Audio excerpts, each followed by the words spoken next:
दोस्तों नमस्कार। आप सबका स्वागत है ज्ञान बाई आरजी सर के स्टूडियो में। हम लोग ओ लेवल सेकंड पेपर का पीवाईक्यू सीरीज स्टार्ट कर रहे हैं और इस सीरीज में आपको प्रीवियस ईयर्स के जितने भी क्वेश्चंस आए थे उन्हीं सारे क्वेश्चंस को फिल्टर करके एक वीडियो तैयार किया जा रहा है। सारे क्वेश्चंस को आपको पूरा एक तरफ से बताया जाएगा। आप लोग लगातार वीडियो पे बने रहें, देखते रहें। अच्छे रिजल्ट्स को पाने के लिए जितने भी पीवाईक्यू क्वेश्चंस हैं आपके प्रीवियस ईयर में आए थे उन सब का वीडियो हम तैयार कर रहे हैं और एग्जाम के पहले आपका पूरा फाइनल हो जाएगा। तो चलिए हम लोग स्टार्ट कर देते हैं। कौन से क्वेश्चंस हैं आज? Web designing and publishing M2R5.1 का वीडियो है ये। इस पे भी अच्छे क्वेश्चंस हैं, यानी प्रीवियस ईयर के क्वेश्चंस ही दिए गए हैं। और चलिए स्टार्ट कर देते हैं बिना देरी के। तो यहाँ पे पहला क्वेश्चन है HTML का पूर्ण रूप क्या है? यहाँ पे दिया गया है। तो what does HTML stand for? सबको पता है कि HTML हमारे ओ लेवल सेकंड पेपर के चैप्टर हैं, web designing and publishing. Hyper text markup language, high text machine language, hyper transfer markup language, home tool markup language. तो answer तो मेरा ये है। इसको हम अलग से डिस्क्राइब करके आपको दिखाता हूं और यहाँ पे देख सकते हैं। एक मिनट, ये इस पे सेकंड पे चलेंगे। ये यहाँ पे आंसर आपको अलग से डिस्क्राइब किया गया है हिंदी में। इस बार आपको हिंदी में भी दे दिया हूँ। Hypertext markup language web page बनाने की आधारभूत भाषा है। ब्राउजर एचटीएमएल को पढ़कर पेज प्रदर्शित करता है। इसे टिम बर्नर्स-ली, देखिए एक क्वेश्चन और तैयार हो गया आपका कि टिम एचटीएमएल को डेवलपमेंट टिम बर्नर्स-ली ने 1991 में बनाया था। HTML5 इसका नवीनतम संस्करण, नवीनतम वर्जन है। ऑडियो, वीडियो और कैनवास को सपोर्ट करता है। HTML फाइल का जो एक्सटेंशन नेम है .html या .htm दे सकते हो। तो आपको HTML के फुल फॉर्म के साथ साथ HTML टिम बर्नर्स-ली ने 1991 में इसको रिलीज किया और इसका जो वर्जन है, नया वर्जन HTML5 यहाँ पे दिया हुआ है। देखिए इसको इंग्लिश लैंग्वेज में भी दिया गया। HTML हाइपरटेक्स्ट मार्कअप लैंग्वेज या वेब पेजेस की इंस्टॉलेशन के लिए बिल्कुल ऐसे जैसे किसी बिल्डिंग का जो है ढांचा ब्राउजर HTML टैग को रीड करता है और पेजेस डिस्प्ले करता है। टिम बर्नर्स-ली ने 1991 में बनाया। तो समझ सकते हो कि यहाँ पे एक क्वेश्चन के पीछे कम से कम 2-3 क्वेश्चन और तैयार हो जाते हैं, जिससे एक क्वेश्चन पे 3 क्वेश्चंस, आप एक क्वेश्चन पढ़ने में 3 क्वेश्चन आपका तैयार हो जाता है। एक को पढ़ेंगे 3 अपने आप आ जाएगा। तो यहाँ पे देख सकते हैं आपके सामने ही था। अगले क्वेश्चन पे हम चलेंगे। क्वेश्चन नंबर हमारे पास 2 है। HTML में हाइपरलिंक बनाने के लिए किस टैग का प्रयोग करते हैं? लिंक, ए या href, URL। तो आपको पता है जब किसी लिंक को हम करते हैं तो यहाँ पे href, ए लिंक या URL। तो यहाँ पे एंकर टैग का प्रयोग करते हैं। A for anchor tag. A tag को एंकर टैग कहते हैं। यह HTML में हाइपरलिंक बनाने के लिए उपयोग होता है। या href एट्रीब्यूट में URL दिया जाता है। टारगेट ब्लैंक में लिंक नई टैब में खुलता है। लिंक टैग कहलाता है CSS फाइल को। तो अब एंकर टैग के एट्रीब्यूट में आपके href टैग होते हैं, जिससे हम HTML में हाइपरलिंक का टैग जनरेट करते हैं, तैयार करते हैं। और जैसे उस टैग पे आप क्लिक करोगे तो पेज आपका खुल के आपके स्क्रीन पे डिस्प्ले हो जाएगा। तो चलिए अगले क्वेश्चन पे। क्वेश्चन नंबर हमारे पास, CSS का पूर्ण रूप क्या है? CSS का पूरा नाम यहाँ पे computer style sheet, cascading style sheet, colourful style sheet और आपका हो जाएगा क्रिएटिव स्टाइल सिंटैक्स। तो यहाँ पे आपका हो जाएगा cascading style sheet. Cascading style sheet exact आपका फुल फॉर्म है। आप इसको तैयार करेंगे, एग्जाम में आएगा। यहाँ पे देख सकते हो CSS के बारे में बात कर रहा हूँ। Cascading style sheet HTML elements की डिजाइन और स्टाइलिंग के लिए उपयोग होती है। कैस्केडिंग का अर्थ है नियम प्राथमिकता के अनुसार लागू होते हैं। CSS 3 प्रकार की होती है: inline, internal, external, animation, transition, flexbox और ग्रिड। मतलब सीएसएस के थ्रू आप अपने पेजेस को अच्छे से एनिमेट कर सकते हो, डेकोरेट कर सकते हो, एक एक पैराग्राफ को, लाइनिंग, टेबल की सेल को एनिमेशन कर सकते हैं। तो सीएसएस कास्केडिंग स्टाइल शीट। अब इस टेबल में सबसे बड़ी हेडिंग के लिए कौन सा टैग प्रयोग करते हैं? सबसे बड़ी हेडिंग के लिए अब ये चीज तो आपको इस टेबल में बताया गया था, यानी जब थ्योरी क्लास चला था।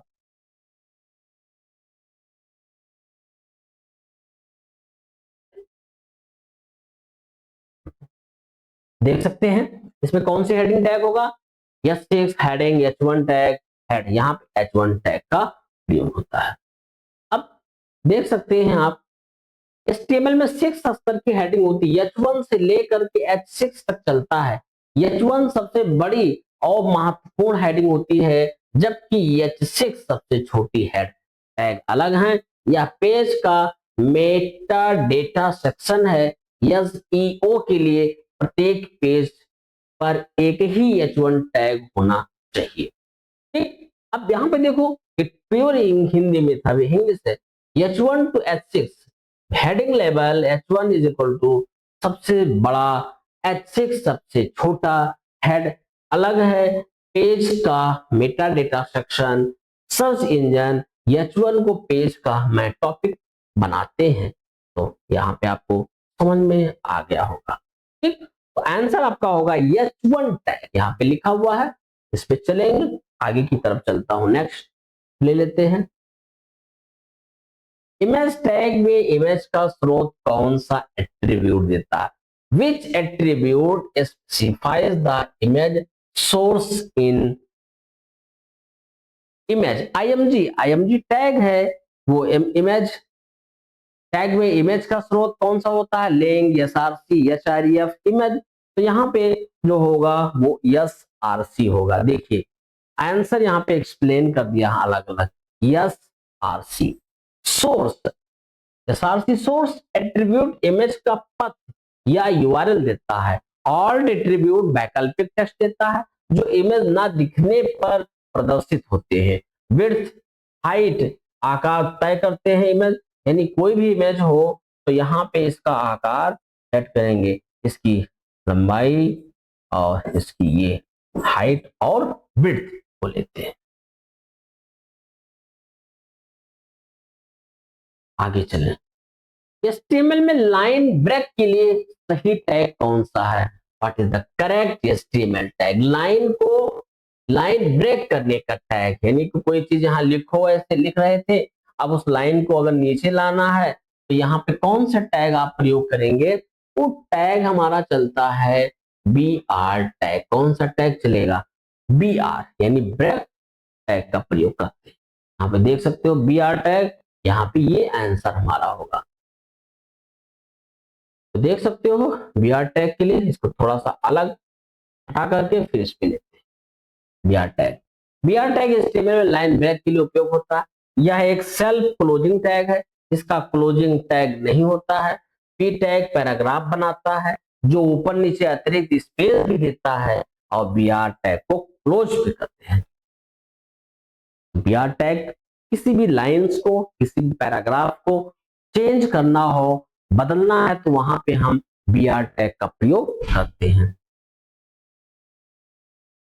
देख सकते हो एक एक करके यहाँ पे दिया गया। सीएसएस में टेक्स्ट का रंग कौन सी प्रॉपर्टी से सेट होता है? Which CSS property sets the text colour? Font colour, text colour और कलर बैकग्राउंड। इसमें पूछा गया है सीएसएस में टेक्स्ट का रंग कौन सी प्रॉपर्टी से कलर, तो यहाँ पे कलर वाला होगा, यानी कलर टेक्स्ट पे लेते हैं। सीएसएस में टेक्स्ट का रंग सेट करने के लिए कलर प्रॉपर्टी पे जाएंगे और वहां पे या तो रेड लिख दो या इनका अपना कोड है और लिख सकते हैं। बैकग्राउंड थोड़ा सा कलर से पृष्ठभूमि का रंग सेट होता है। फॉन्ट कलर और टेक्स्ट कलर दोनों का प्रयोग करते हैं। तो समझ में आ रहा होगा। अच्छा क्वेश्चन है और ये क्वेश्चन कई बार रिपीट हुए हैं, इसलिए PYQ क्वेश्चंस आपके सामने रिप्रेजेंट कर रहा हूं। PYQ का मतलब प्रीवियस ईयर क्वेश्चन। इससे अंदाजा लग जाता है कि क्वेश्चन कितनी बार आया है और आ भी सकता है। आगे चलूंगा। अब यूआरएल का पूर्ण रूप क्या है? यूआरएल, यूआरएल का पूरा नाम universal resource locator, uniform resource locator, United resource link, uniform reference locator. इसमें से कौन सा होगा? Uniform resource locator. ये आपका एकदम एग्जैक्ट सही है, जाएंगे यूनिफॉर्म रिसोर्स लोकेटर पे जाएंगे। इंटरनेट पर किसी भी संसाधन का पूरा पता होता है, यूआरएल का प्रारूप है, जैसे www.drmlu.co.in, जैसे www.student.nilet.gov.in। ये उस संस्था का एड्रेस है, पता है, जहां पे हम एग्जाम्स होते हैं, ऑनलाइन होते हैं, हर चीज का ब्यौरा उस संस्था के बारे में ले सकते हो। इसी को यूआरएल कहते हैं, यूआरएल कहते हैं। अब चलते हैं HTML में अनक्रमण सूची, अनऑर्डर्ड लिस्ट। देखिए आप लोगों को दिख रहा होगा, इसे क्या कहते हैं? यूएल का पूरा नाम अनऑर्डर्ड लिस्ट कहते हैं। अनऑर्डर्ड लिस्ट यूएल होगा, ओएल ऑर्डर लिस्ट होंगे, लिस्ट होंगे। एलआई आपका क्या होता है? लिस्ट आइटम है। ये लिस्ट आइटम है, ये लिस्ट है, ये ओएल है, ऑर्डर लिस्ट जिसे कहते हो। ओएल से ऑर्डर होते हैं, यूएल से अनऑर्डर होते हैं, और एलआई से लिस्ट आइटम होते हैं। आंसर हमारा यहाँ पे देखिए, एग्जैक्ट आंसर यहाँ पे बना दिया गया। यूएल टैग से बुलेट पॉइंट वाली अनऑर्डर लिस्ट बनती है, ओएल टैग से 1 2 3 ऑर्डर लिस्ट बनते हैं। एलआई लिस्ट आइटम टैग दोनों का अंदर उपयोग होता है। सीएसएस की लिस्ट स्टाइल टाइप प्रॉपर्टी से बुलेट का प्रयोग, बुलेट्स का प्रकार बदल सकते हैं। तो समझ में इसको थ्योरी में, और इसका प्रैक्टिकल भी आप लोगों को बताया गया, वीडियो भी बना हुआ है, चाहो तो आप उसको देख सकते हो। और ज्ञान भाई आरजी सर के चैनल पे जाकर के। HTML में टाइटल टैग का उद्देश्य क्या है? टाइटल पेज की मुख्य हेडिंग, ब्राउजर टैग पर नाम दिखना, पेज पर बोल्ड हेडिंग और फुटर टेक्स्ट। मुख्य हेडिंग इसमें से क्या होती है? आपके ब्राउजर टैब पे नाम दिखना, ब्राउजर टैब पर पेज का नाम दिखना होता है। आप सही से इसको समझ सकते हो। टाइटल टैग ब्राउजर की टैब और बुकमार्क में पेज का नाम दिखता है, या हमेशा हेड सेक्शन के अंदर होते हैं। पेज पर यह टेक्स्ट दिखाई नहीं देता। एसईओ के लिए टाइटल बहुत महत्वपूर्ण है। गूगल खोज परिणाम में यही दिखता है, तो आपको पता चल गया। आगे क्वेश्चन पे चलूंगा। अब क्वेश्चन नंबर आपके पास चल रहा है 11। सीएसएस में फॉन्ट का आकार कौन सी प्रॉपर्टी से सेट होता है? Text size, font style, font size और साइज। कौन सा इस पे होता है? आप देख सकते हैं, फॉन्ट साइज होता है। सीएसएस में फॉन्ट साइज प्रॉपर्टी टेक्स्ट का आकार निर्धारित करता है। यूनिट्स में पीएक्स पिक्सल, ईएम पैरेंट के सापेक्ष, आरईएम बूट के सापेक्ष प्रतिशत उपयोग होते हैं। Font style is equal to italic, normal, font weight होते हैं। इन सब का प्रयोग करते हैं। जैसे यहाँ पे देख सकते हो, एरियल, टाइम्स न्यू रोमन दे सकते हो, बोल्ड कर सकते हो, नॉर्मल कर सकते हैं, बहुत सारे इस पे ऑप्शंस दिए हैं। HTML का पूर्ण रूप अभी भी आपको बताया, हाइपरटेक्स्ट ट्रांसफर प्रोटोकॉल। अभी इसका जस्ट ये क्वेश्चंस आपके रिपीट हो चुके हैं, बढ़ा लीजिए। HTML टेक्स्ट को बोल्ड करने का आपको पता है, HTML में जब भी हम कोई चीज बोल्ड करते हैं तो कौन सा लेते हैं? यहाँ पे बोल्ड टेक्स्ट के लिए B for bold, bold, strong, italic, bold बनाने के लिए तो यहाँ पे टैग हम लोग केवल बी लेते हैं। इसको हम क्या कहते हैं? बोल्ड टैग कहते हैं।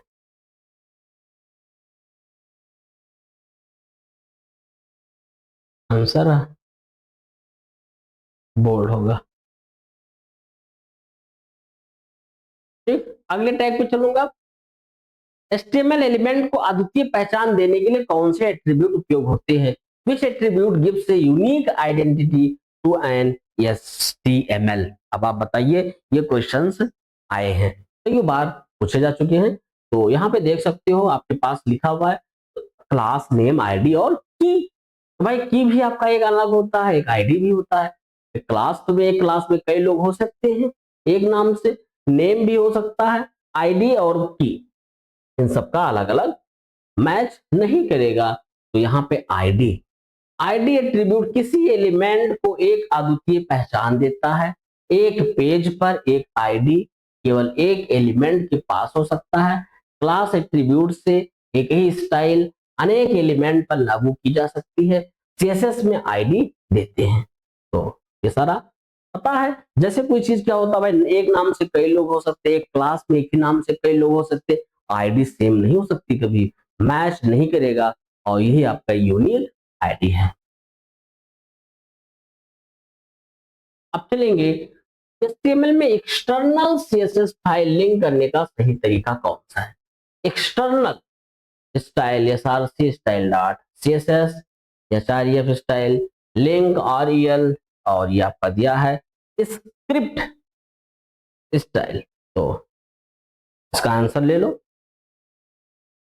Link REL equal to style sheet HREF, यहाँ पे टैग है, इस टैग से हम क्या कर सकते हैं, अपने एक्सटर्नल स्टाइल को ऐड कर सकते हैं, एक्सटर्नल सीएसएस को ले सकते हैं। यहाँ पे लिखा लिंक आरईएल स्टाइल शीट एचआरईएफ बराबर इतना हेड में लिखे हैं।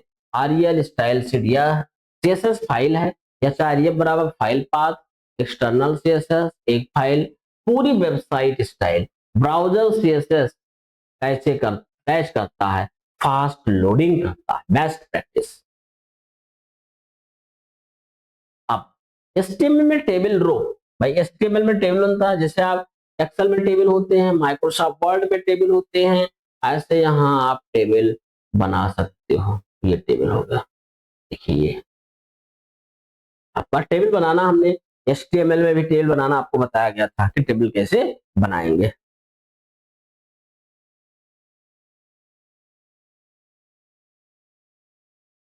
हाँ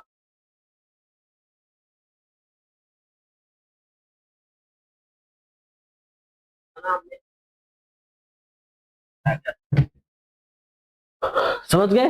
तो चलिए आगे देखता हूं। अब यहाँ पे कौन सा होगा, यहाँ पे पूछा गया टेबल रो, TDTR, TR होगा टेबल रो के लिए, तो आंसर आपका ये से हो जाएगा। देख सकते हो यहाँ पे TR table row. HTML table की संरचना table, TR TD data cell, TS table heading cell, border और सेंटर होता है, TR एक हॉरिजॉन्टल रो बनाता है, कॉल स्पेन से सेल कई कॉलम और रो स्पेस में कई रो स्पेस कर सकते हो।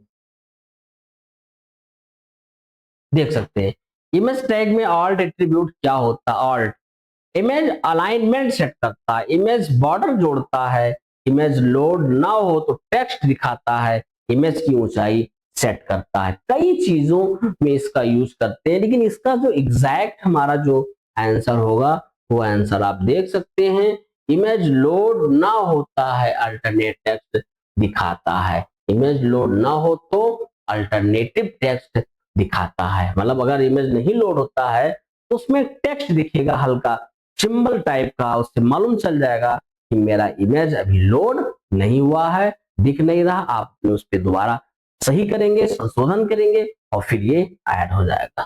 तो आगे की तरफ चलें। अब हमारे पास HTML फॉर्म बनाने के लिए कौन सा टैग, ये सब बहुत आसान टैग है, input tag, form tag, submit tag, field tag, इतने टैग हैं। तो यहाँ पे फॉर्म टैग होता है, जब भी कोई ऑनलाइन फॉर्म बनाते हैं तो फॉर्म टैग का प्रयोग किया जाता है। फॉर्म टैग को ओपन करेंगे और फिर उस पर जाकर के अपना जो भी लिखना होगा, first name, middle name, last name, input type बराबर टेक्स्ट नेम बराबर फर्स्ट नेम, इनपुट टाइप बराबर टेक्स्ट नेम बराबर मिडिल नेम, इनपुट टाइप बराबर टेक्स्ट नेम बराबर लास्ट नेम। ऐसे फादर्स में हो जाएगा, ऐसे मदर्स पे एड्रेस, सब कुछ हो जाता है। कंप्लीट फॉर्म हमने बनवाया भी है ऑनलाइन का, आप चाहो तो उसको देख सकते हो, बहुत ही आसान स्टेप में दिया गया था। यहाँ पे देखिए दिया हुआ है फॉर्म टैग एक इंटरेक्टिव फॉर्म बनाता है जो उपयोगकर्ता से डेटा इकट्ठा करता है, एक्शन एट्रीब्यूट बनाता है, यूआरएल में डेटा दिखता है, पोस्ट होता है, सेलेक्ट होते हैं। ये चीज आपको लेना होगा जब भी कोई फॉर्म तैयार करते हैं। तो फॉर्म तैयार करने के लिए सबसे पहले फॉर्म टैग ओपन करो, तो उसके ऊपर HTML भी ले लेता हूं। कितना आसान है, फॉर्म टैग ले लिया, फिर यहाँ पे स्टार्ट करेंगे अपना जो भी फॉर्म आपको बनाना होगा, फिर फॉर्म टैग को क्लोज करेंगे, अपना फॉर्म टैग को क्लोज कर देंगे, HTML को क्लोज कर देते, इस तरीके से यहाँ पे हो जाता है। ऐसे बना लेते हैं और आगे चलेंगे, बहुत कठिन नहीं है, सब बहुत आसान है। CSS में एलिमेंट की बॉर्डर अंदर स्पेस कौन सी प्रॉपर्टी से मिलता है? CSS property use to add space inside an elements border, मतलब उसके अंदर स्पेस देने के लिए किस टाइप का हम लोग प्रयोग करते हैं ना, margin spacing, border space, padding. हम लोग यहाँ पे क्या करते हैं, पैडिंग लेते हैं, padding. Just padding is equal to element के अंदर स्पेस कंटेंट और बॉर्डर के बीच, मार्जिन इक्वल टू एलिमेंट के बाहर स्पेस, बॉर्डर के बाहर अन्य एलिमेंट से दूरी। CSS बॉक्स मॉडल है, कंटेंट है, पैडिंग है, बॉर्डर है, मार्जिन है। तो शॉर्ट हैंड पैडिंग 10 px हमने ले लिया, 20 px, तो ये क्या करेंगे, ऊपर नीचे से स्पेस दे देते, जगह थोड़ा थोड़ा छोड़ देते हैं। पैडिंग अंदर के बीच में जो स्पेस होती है उस स्पेस को हम लोग बढ़ा लेते हैं। तो अब यहाँ पे चलेंगे, div एलिमेंट का डिफॉल्ट डिस्प्ले प्रॉपर्टी क्या है? What is the default display property of A div element? Default property inline block है, ब्लॉक हो जाएंगे, फ्लैग्स हैं, यहाँ पे कौन सा होगा, ब्लॉक हो जाएगा, BLOCK। एक ब्लॉक लेवल एलिमेंट है या पूरी विड्थ लेता है और अगला एलिमेंट नई लाइन पर आता है। स्पैन एक इनलाइन एलिमेंट है, टेक्स्ट के साथ बहता है। CSS से डिस्प्ले प्रॉपर्टी बदल सकते हैं, flex, grid, inline, normal, block elements, तमाम चीजें होती हैं, आप इसमें आप देख सकते हो, ये आता है। अब जैसे जैसे क्वेश्चंस आसान है, किसी ने अगर थ्योरी पढ़ा होगा तो ऐसे भी कर लेगा, नहीं पढ़ा है तो थोड़ा सा इसको वीडियो आपको मॉनिटरिंग करना होगा, रीड करना होगा। वेब डेवलपमेंट में जावास्क्रिप्ट का क्या काम है? पेज स्ट्रक्ट बनाता है, पेज स्टाइलिंग करता है, पेज को इंटरेक्टिव बनाता है, और इमेजेस क्या करते हैं यहाँ पे, कंप्रेस करता है। यहाँ पे पेज को इंटरेक्टिव बनाता है, अच्छा बनाता है, पेज को डेकोरेट कर देता है, डिजाइन करता है, एनिमेशन करता है। चलेंगे, HTML में लिंक को नई टैब खोलने के लिए कौन से एट्रीब्यूट लेते हैं?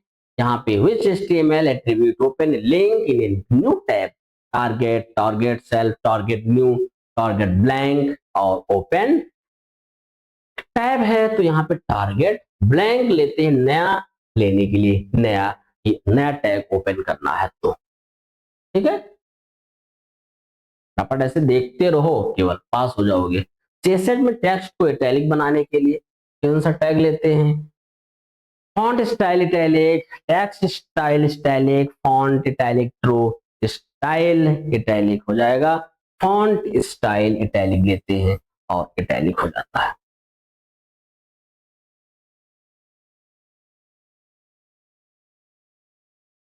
HTML में प्री फॉर्मेटेड टेक्स्ट दिखाने के लिए कौन सा टैग उपयोग होता है?